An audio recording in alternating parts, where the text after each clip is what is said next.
अच्छा, तो अब हमने बात करनी है अबाउट द पर्नीशियस एनीमिया। तो मैंने आपको पहले बताया था pernicious anaemia the sub type of the megaloblastic anaemia. अच्छा, मेगैलोब्लास्टिक एनीमिया के अंडर एक पर्नीशियस एनीमिया आता है एंड सेकेंडली आपके पास फोलेट डेफिशिएंसी एनीमिया आता है। वो हमने मेगैलोब्लास्टिक के कॉजेज़ में पढ़ लिया था, राइट। अच्छा, जो पर्नीशियस एनीमिया में मैं नॉर्मल पहले आपको बताऊँ ना, होती क्या है कि इसमें विटामिन B12 की डेफिशिएंसी होती है।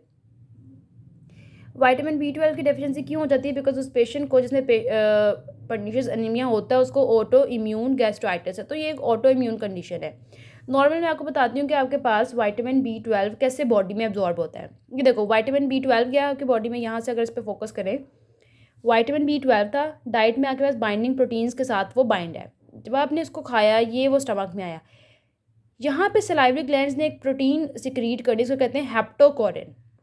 ठीक है, आपके पास B12 बाइंडिंग प्रोटीन के साथ आपने लिया, सलाइवरी ग्लैंड्स में हेप्टोकोरिन एक प्रोटीन आई।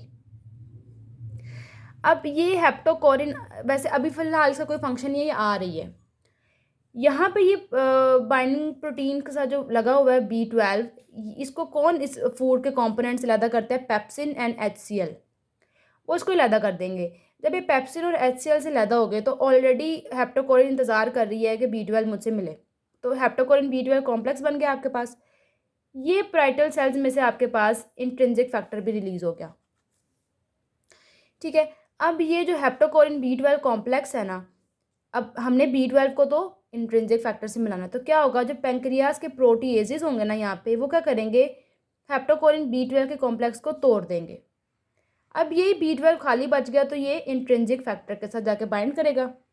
अब ये इंट्रिंसिक फैक्टर जाएगा टुवर्ड्स आइलियम। आइलियम के पास जाके एक रिसेप्टर को कहते हैं क्यूबुलिन। क्या रिसेप्टर का नाम है? क्यूबुलिन। ये सेल्स के अंदर चले गए। अब वहाँ पे एक और प्रोटीन है, इसको कहते हैं हम ट्रांसकोबालामीन। देखो ये ट्रांसकोबालामीन 2। अब ट्रांसकोबालामीन 2 यहाँ से B12 को पकड़ेगी और उसको समझिए ब्लड में जाके, मतलब ब्लड में रिवर्स करेगी। ठीक है, तो ये एक नॉर्मल काम है। B12 आया, पेप्सिन ने उसको रिलीज़ किया, कंपोनेंट से हेप्टोकोरिन से मिल गया, प्रोटीजेस ने हेप्टोकोरिन से भी हटा दिया, इंट्रिंसिक फैक्टर क्यूबुलिन पे बाइंड किया, ट्रांसकोबालामीन। ये चीज़ें याद रखनी है आपने नॉर्मली। ठीक है, ये थी आपके पास नॉर्मल विटामिन B12 की एब्जॉर्प्शन। अब क्या कुछ दो ऐसी हाइपोथेसिस हैं जो सजेस्ट करती हैं कि B12 की एब्जॉर्प्शन क्यों नहीं हो रही। पहले वाले कहते हैं कि जी आपके पास बॉडी पर्नीशियस एनीमिया वाले पेशेंट्स की ब्लड में हमें 3 टाइप की एंटीबॉडीज़ मिलती हैं। जो पहली होती है ना, वो क्या करती है, वो विटामिन B12 को इंट्रिंसिक फैक्टर से मिलने नहीं देती। दूसरी क्या करती है, विटामिन B12 इंट्रिंसिक फैक्टर के कॉम्प्लेक्स को रिसेप्टर पर नहीं लगने देती। तीसरी गैस्ट्रिक प्रोटोन पंप के अल्फा बीटा सबयूनिट के साथ बाइंड कर जाती है। पहली कॉम्प्लेक्स ही नहीं बनने दे रही, दूसरी कॉम्प्लेक्स को रिसेप्टर से नहीं मिलने दे रही, तीसरी गैस्ट्रिक जो प्रोटोन पंप है उसके अल्फा बीटा सब यूनिट्स को रिकॉग्नाइज करेगी, तो फिर इंट्रिंसिक फैक्टर ही नहीं बनेगा। ठीक है, अब जब ये सारा कुछ होगा, एंटीबॉडीज क्या करेंगे, गैस्ट्रिक मिकोजा को मिकोजा पे अटैक करेंगी। जब मिकोजा पे अटैक किया तो फिर क्या होगा, मिकोजा पे अटैक करेंगे तो गैस्ट्राइटिस होगा, गैस्ट्राइटिस होगा तो फिर पैराइटल सेल्स लॉस होंगे, इंट्रिंसिक फैक्टर नहीं बनेगा, वहाँ पे लॉस होंगे तो लिम्फोसाइट्स प्लाज्मा सेल्स आएंगे। ठीक है, फिर आपके पास जो वहाँ के एपिथेलियम है उसमें मेगालोब्लास्टिक चेंज आएंगे, मतलब म्यूसिन लाइक हो जाएंगे, म्यूकोजल सेल्स आ जाएंगे वहाँ पे। सबसे पहले अटैक हुआ गैस्ट्रिक मिकोजा पे, गैस्ट्राइटिस होगा, जब एट्रोफिक गैस्ट्राइटिस, जब गैस्ट्राइटिस होगा तो पैराइटल सेल्स नहीं होंगे तो इंट्रिंसिक फैक्टर नहीं होगा, सारा काम होगा। लिम्फोसिटिक इन्फिल्ट्रेट और प्लाज्मा सेल्स वहाँ पे आएंगे और मेगालोब्लास्टिक चेंजेस वहाँ पे होंगी म्यूकोजल सेल में। ये पहला एक थी हाइपोथेसिस कि ये हो सकता है। सेकंड उन्होंने ऑब्जर्वेशन ये थी कि टी सेल्स होते हैं और कौन से T cells, auto reactive T cells होते हैं। ठीक है, अब auto reactive T cells gastric mucosa पे जाके लगते हैं तो मिकोजल इंजरी करते हैं, मतलब टी सेल्स हैं लेकिन वो ऑटो रिएक्टिव है, अपनी बॉडी के सेल्स को डैमेज करते हैं। ऑटो रिएक्टिव टी सेल से उन्होंने क्या किया, गैस्ट्रिक मिकोजा पे इंजरी की। अब जब गैस्ट्रिक मिकोजा को इंजर करेंगे, अब टी सेल्स के साथ कौन आएगी वहाँ पे, ऑटो एंटीबॉडीज बन जाएंगी। ठीक है, मतलब मेन काम टी सेल्स का यहाँ पे इस ये सजेस्ट करता है। पैथोजेनेसिस होगी। मॉर्फोलॉजी क्या है, स्टमक में क्या मिलेगी, ग्लैंड के ट्रफी। इंटेस्टिनलाइजेशन कहते हैं कि वहाँ पे जो आपकी एपिथीलियम होती है नॉर्मल कोलमनार, वो एपिथीलियम लाइक हो जाएगी कि वहाँ पे एपिथीलियम मिकोजल एपिथीलियम हो जाएगी जिसमें गॉबलेट सेल्स भी होते हैं। ठीक है, स्टमक में गॉबलेट सेल का इतना काम नहीं है। अब वो एपिथीलियम मिकोजल एपिथीलियम हो जाती है जिसमें गॉबलेट सेल्स भी होते हैं, मतलब इंटेस्टिनल एपिथीलियम वहाँ पे आ जाती है, इसको हम कहते हैं इंटेस्टिनलाइजेशन। ग्लोसाइटस, जिसमें आपकी टंग शाइनी ग्लेज्ड और बीफी अपीयरेंस हो जाएगी। ये 3 चीज़ें आपने मेन याद रखनी है, gland atrophy, intestinalization and then atrophic glossitis. Then आपके पास डीमाइलिनेशन हो जाती है of the lateral and dorsal spinal tracts. Demyelination हो रही है dorsal and lateral spinal tract, उसकी वजह से क्या होगा फिर? Sensory ataxia, spastic paresis and sphere paresthesia in lower limbs. Patient के लोअर लिम्स में बहुत ज़्यादा पैरेस्थीसिया होगा, वैसे भी उसको स्पास्टिक पैरासिस रहेगी और सेंसरी भी एटेक्सिया हो जाएगा। कैसे डायग्नोस करोगे? एक तो बात यह है कि उस पेशेंट को मेगैलोब्लास्टिक एनीमिया होगा, second leucopenia, third vitamin B12 की डेफिशिएंसी। अच्छा, B12 क्या करता है? होमोसिस्टीन को मेथियोनिन में कन्वर्ट करता है। जब ये नहीं होगा तो होमोसिस्टीन का लेवल बढ़ जाएगा और मेथाइल मेलानाइल एसिड का भी लेवल बढ़ जाएगा, हेमाटोक्रिट भी बढ़ा होगा और रेटिकुलोसाइट्स की भी आउटपोरिंग होगी। अगर इसको हम दोबारा देखें,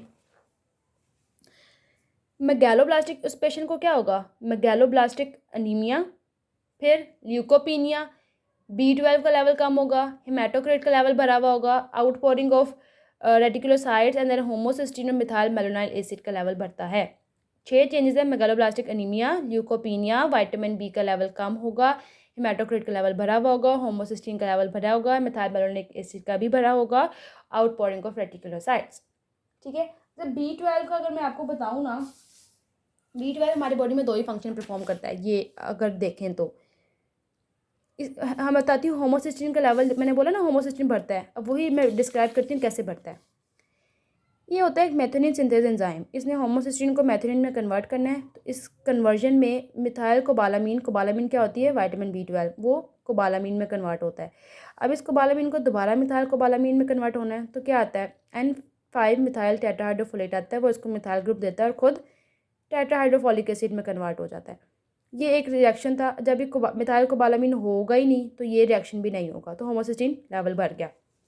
सेकेंडली, थायमिडाइलेट सिंथेटेज एक एंजाइम होता है, वो क्या करता है? N5 N10 मिथाइलिन टेट्राहाइड्रोफोलेट को यूज़ करता है, यूज़ करके DUMP को DTMP में कन्वर्ट करता है और ये DMP जाके TMP से DNA सिंथेसिस कर देती है। ठीक है, तो अगर फोलिक एसिड की डेफिशिएंसी होगी तो ये स्टेप नहीं होगा और ये स्टेप नहीं होगा तो DNA की सिंथेसिस नहीं होगी, और इसी तरह आपके पास जब कोबालामीन नहीं होगा तो ये नहीं होगा, कोबालामीन नहीं होगा तो ये नहीं ना बनेगा, जब ये नहीं बनेगा तो फिर ये भी नहीं होगा। सेकंड जो जिसकी हमें B12 चाहिए, वो चाहिए होता है B12 क्या करता है? मिथाइल मेलोनाइल कोएंजाइम A, इसको इसकी आइसोमराइजेशन करवाता है और इसको सक्सिनाइल कोएंजाइम A में कन्वर्ट करा देता है। ये देखो मिथाइल, अच्छा आपको मैं अगर ड्रॉ करके दिखाऊं, हमारे पास है मिथाइल मेलोनाइल को एंजाइम A, B12 को कन्वर्ट करता है सक्सिनाइल को एंजाइम ए में, और कौन सा एंजाइम यूज होता है? मिथाइल मेलोनाइल को एंजाइम A म्यूटेज। ठीक है, इसमें क्या चीज़ चाहिए हमें? Vitamin B12। अब ये नहीं होगा तो ये स्टेप नहीं होगा, फिर ऐसा ही है। वही चीज़ यहाँ पे लिखी हुई है कि जब ये स्टेप नहीं होगा तो आपके पास मिथाइल मेलोनिक एसिड का लेवल बढ़ जाएगा। मिथाइल मेलोनिक एसिड के बाद एक तो उसका लेवल बढ़ेगा, प्लस उसका जो प्रिकर्सर है प्रोपियोनेट, मिथाइल मेलोनेट का जो प्रिकर्सर है प्रोपियोनेट, उसका लेवल भी बढ़ जाएगा। अब होता क्या है अगर मिथाइल मेलोनिक एसिड और प्रोपियोनेट का लेवल बढ़ जाए? एक मिथाइल मेलोनेट का लेवल बढ़ गया, एक प्रोपियोनेट का लेवल बढ़ गया। अब ये दोनों क्या करती हैं? न्यूरोनल लिपिड्स में क्या करती हैं? इन फॉर्मेशन कराती हैं फैटी एसिड्स की, abnormal fatty acids. Methyl malonic acid, propionate, अगर इनका लेवल बढ़ जाए तो ये डेंजरस है, क्योंकि ये हमारे न्यूरॉन्स में एबनॉर्मल फैटी एसिड्स को इनकॉर्पोरेट कराती हैं। अब एबनॉर्मल फैटी एसिड्स जब वहाँ पे इनकॉर्पोरेट हो जाएंगे तो फैटी एसिड्स क्या करेंगे? माइलिन की ब्रेकडाउन करवा देंगे। जब माइलिन ब्रेक हो रहा है तो फिर स्पाइनल कॉर्ड को तो मसला होगा, तो subacute combined degeneration spinal cord, तो हमारे स्पाइनल कॉर्ड की डीजनरेशन है। तो विटामिन B12 इतना ज़रूरी है कि हमारी न्यूरोनल डैमेज भी कर सकता है अगर इसकी डेफिशिएंसी हो। तो मिथाइल मेलोनेट और प्रोपियोनेट क्या कराएंगे? एब्नॉर्मल फैटी एसिड्स को न्यूरोनल लिपिड्स में इनकॉर्पोरेट कराते हैं, माइलिन की ब्रेकडाउन होती है। जब माइलिन की ब्रेकडाउन होगी तो subacute combined degeneration of spinal cord हो सकती है। ठीक है, so these are the roles of vitamin B12। अगर डेफिशिएंट होगा तो हमारे पास पर्नीशियस एनीमिया होगा, और पर्नीशियस एनीमिया की मॉर्फोलॉजी पैथोजेनेसिस मैंने डिस्कस कर ली है।